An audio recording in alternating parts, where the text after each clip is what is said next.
Hi, welcome to the Pursuit of Truth. I was just watching on the news. There's a story about in the UK today about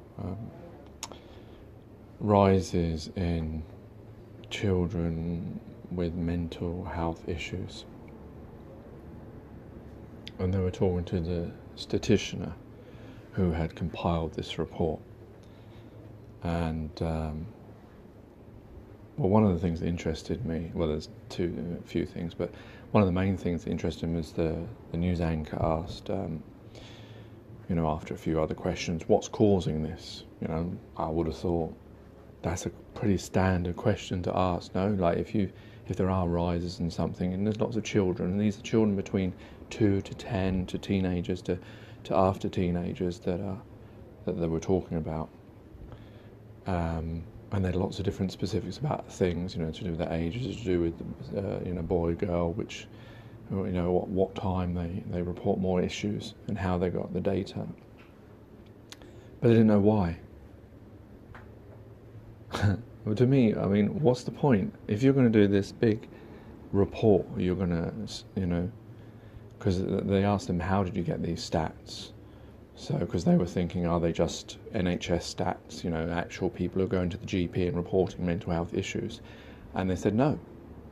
They also interviewed other people. So apparently they interviewed 9,000 people to get this figure.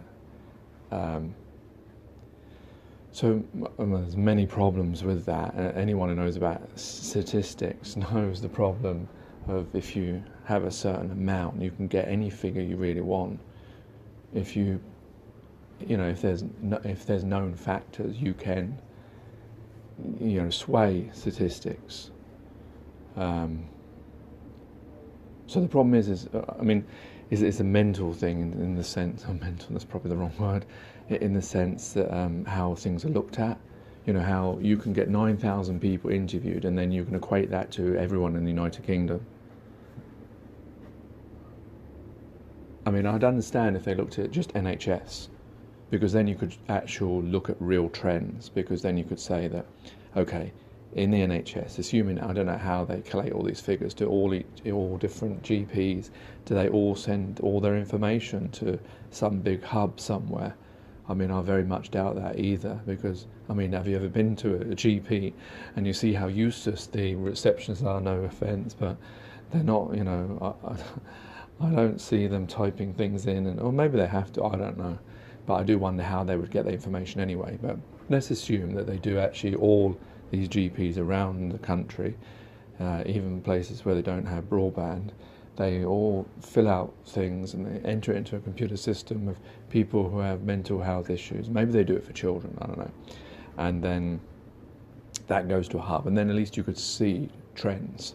Now, those trends you could, that it may not be that there's more people getting it, because that's usually what people will assume, because they will say, well, 10 people had in 2017, there's 12 people in 2018, so it's increased, it's a rise in a problem, but it might not be. It may be that there were 12 people back in 2017, but 2 of them didn't report it because they didn't want to, or because they were fearing how it would be looked, because if you go for adoption or things like that, those things will be looked at. So sometimes mental illnesses can be used against you. So some people don't always report them for reasons like that, or they've been stung once and then they won't go back again because they know that they will look back 10 years and say, oh, did you have some mental issue, depression or whatever? So, there's a lot of jumping to conclusions, especially when the media is concerned, Don't let facts get in the way of a good story. Lies, damn lies, and statistics. Yeah, I've got them both out, and there you go. So there are ways to, we know to manipulate stats, but at least that way would have been better. But to interview 9,000 people, you don't know, how did they find this selection of people? Did they advertise? And therefore, if they advertised depression and this, that, and the other, well, there's more chance that you would get people who had depression come towards you, isn't it? If you advertised without telling them any details, just say, do you want to take part in a survey? And don't mention NHS, don't mention mental health, don't mention depression. maybe you would have got a selection of people that would equate a real answer. But if you mention any of those terms, then you may get a certain type of person, and therefore it may sway your stats. But the thing is, we're relying on stats. That's the big problem. You know, I suppose it's because we can't interview every single person, isn't it? But then just because of simpleness, we have allowed ourselves to fall into that of like, oh well, if I get 10,000 people, and therefore then I can see what everyone's doing. I mean, in reality, if you think about that, how stupid that is. I mean, that's how they get TV viewing figures. I mean, that's how they still get TV viewing figures, despite everyone being on Virgin or Sky or some box that could calculate the actual program that you're watching or videoing and give actual figures back to Barb or whoever does the viewing figures. But they never do that, even though that's the most accurate way of doing it. They're just still, I assume they're still doing this, sit 10,000 people in front of a TV and ask them what they watch. But yeah, just the main thing that amazed me, other than the sophistry and the way that the stats are, considered fact. I mean, it's on the news, so the news is meant to be facts. And I don't know whether statistics technically would fall under facts. I don't think they really do. There's a lot, that can be manipulated and wrong with them, as I've just explained. But the fact that they didn't ask one of the questions is like, why are they depressed? Maybe it's because they wouldn't be able to get to the bottom of it. If someone's depressed, they might not know why they're depressed. They just feel it. Some of it can be, chemical imbalances. You wouldn't be able to tell that. But there may be some certain factors that they could have asked them. If it's a family issue. But my thinking is that the reason they may not have asked is because it's to do with society. It's to do with the way we all live. I mean, I know for myself, I have suffered from bits of depression, and I know I can put some of it down to the way we live. And I'm wondering how many other of these children, because they're children, remember, and they're even talking about children as young as 2. If they're feeling negative, or if they're feeling depressed, or if they're feeling, they're not happy, they're not smiling, or whatever, that they're actually reporting. I mean, I'd want to know why that is.